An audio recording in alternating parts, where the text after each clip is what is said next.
তো হ্যালো বন্ধুরা, welcome to our new video. তো আজকে আমি কথা বলবো নিট সম্পর্কে। কি নিট জিনিসটা কি, নিট কি করে ক্লিয়ার করতে হয়, নিটের এজ লিমিট কত, নিটের সিলেবাস কি, নিটের কোশ্চেন প্যাটার্ন কি, এইগুলো নিয়ে একটা ক্লাস।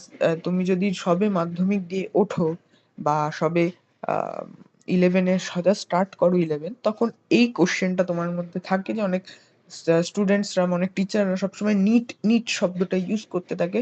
তো নিট জিনিসটা কি, কি করে চান্স পাওয়া যায়, এজ লিমিট কি, এটা মানে কি খায় না মাথায় দেয়। তো আজকের এই ভিডিওটা সেটাই আমি ডিসকাস করবো। তো ভিডিওটা আমি জাস্ট খুব শর্টে, হয়তো 10 মিনিটের মধ্যে আমি পুরো টপিকটা কভার করে নেব, 10 মিনিটের মধ্যেই। কিন্তু তার জন্য ভিডিওটা যদি ভালো লাগে তোমরা লাইক করে দিতে পারো, কোনো ফোর্স নেই, ভালো লাগলেই লাইক করো, না করলে অসুবিধা নেই। চ্যানেলটা সাবস্ক্রাইব করতে পারো যদি মনে হয় যে এরকম ভিডিও দরকার, তাহলে চ্যানেলটা সাবস্ক্রাইব করতে পারো। তো ফার্স্ট কোশ্চেন হচ্ছে নিটটা কি। নিট হচ্ছে একটা এক্সাম। নিট হচ্ছে একটা এক্সাম যেখানে এই এক্সামটা থ্রু হচ্ছে একটা ডক্টর হওয়া যায়, একটা ডক্টর হওয়া যায়। এই এক্সামটা দিয়ে তোমরা একটা এমবিবিএস ডক্টর হতে পারবে। এবার নিটের পরেই ডক্টর হওয়া যায় না। নিট হচ্ছে একটা এক্সাম, এই এক্সাম তুমি আফটার এইচএস, আফটার এইচএস তুমি এই এক্সামটা দিতে পারবে।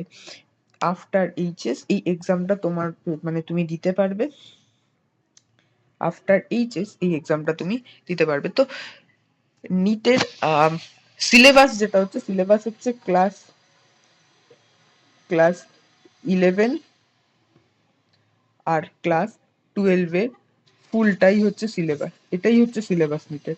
11 আর 12 মিলিয়েই হচ্ছে নিটের সিলেবাস। যেটা বললাম তুমি এটা আফটার এইচএস দিতে পারবে।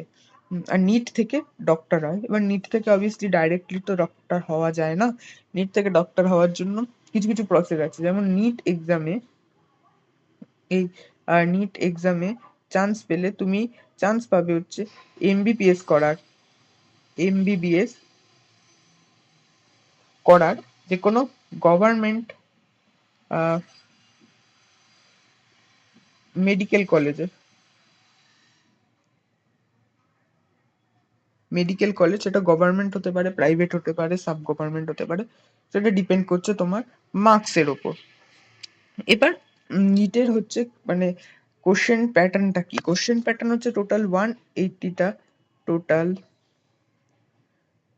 180টা কোশ্চেন্স থাকে, 180টা কোশ্চেন্স থাকে, যার মধ্যে যার মধ্যে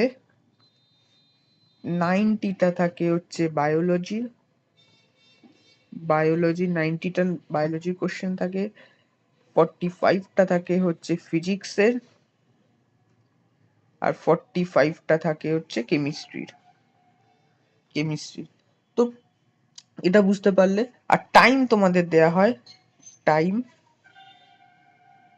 হচ্ছে 180 মিনিটস, 180 মিনিটস মানে 180টা কোশ্চেন্স করার জন্য তোমার কাছে 180 মিনিটসই আছে। এটা আমি লিখে দিচ্ছি, 180 কোশ্চেনের জন্য তোমার কাছে 180 মিনিটসই টাইম আছে। যেটা হচ্ছে নিটকে, যেই এই জিনিসটাই নিটকে সব থেকে বেশি কঠিন করে তার মধ্যে। তাহলে বুঝতেই পারছো বা চান্স পেতে গেলে কত মার্কস পেতে হয়। জেনারেল ক্যাটাগরি যদি হও, জেনারেল ক্যাটাগরি হলে তোমাকে অলমোস্ট 600+ পেতেই হবে। ও, তার আগে আমি এটা ডিসকাস করতে ভুলে গেছি, নিটের যে বললাম 180টা কোশ্চেন্স থাকে, 180টা কোশ্চেন্স থাকে, এটা তো বললাম।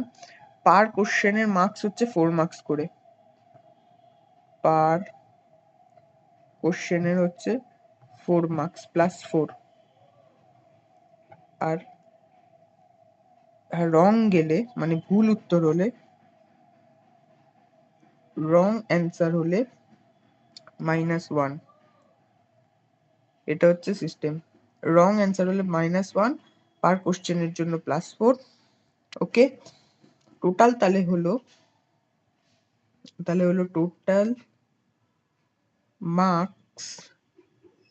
মার্কস হচ্ছে হলো 720 মার্কস টোটাল। এবার তোমাকে চান্স পেতে গেলে কত মার্কস পেতে হয়?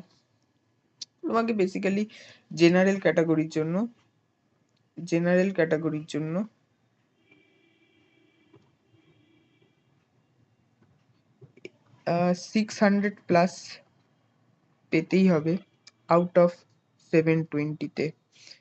আর এসসি এসটির জন্য ছাড়ছুড়ি আছে, ওটা আমি আর মেনশন করছি না।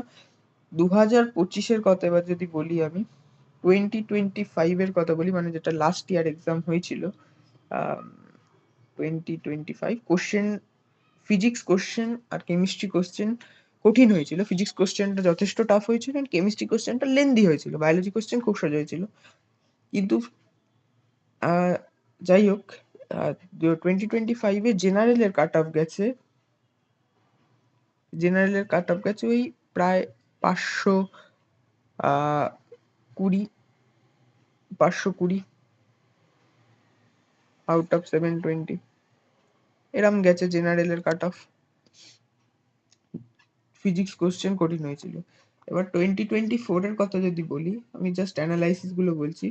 2024-এর কথা বললে জেনারেল ক্যাটাগরির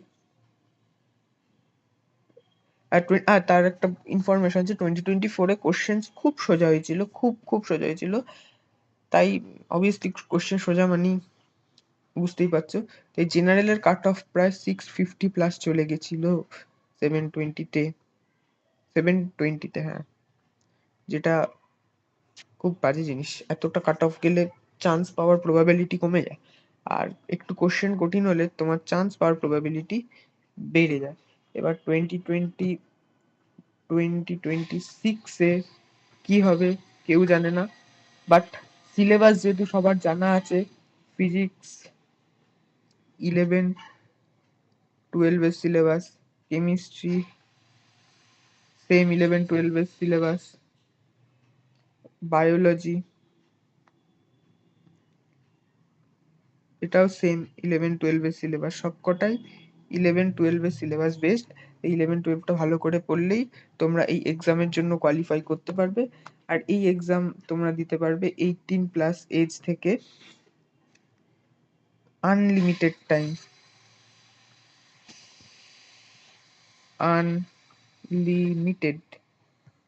আচ্ছা, আনলিমিটেড টাইমটা ভুল বলে ফেললাম আমি। 18+ থেকে তুমি দিতে পারবে 60 ইয়ার্স অব্দি, যেটাকে প্রচুর টাইম। 18+ থেকে 60 ইয়ার্স অব্দি এই পরীক্ষাটা দেওয়ার জন্য তুমি এলিজিবল হবে। তো আজকের এই ভিডিওটা এই পর্যন্ত, কারণ আমি সমস্ত কিছু নিটের সম্পর্কে আলোচনা করে দিলাম। নিট কি, এটা দিয়ে কি হয় না হয়, কি করে হয় না হয়, সবকিছু বলে দিলাম আজকের এই ভিডিওতে। এই নিট পাওয়ার জন্য প্রচন্ড পড়াশোনা করতে হয়।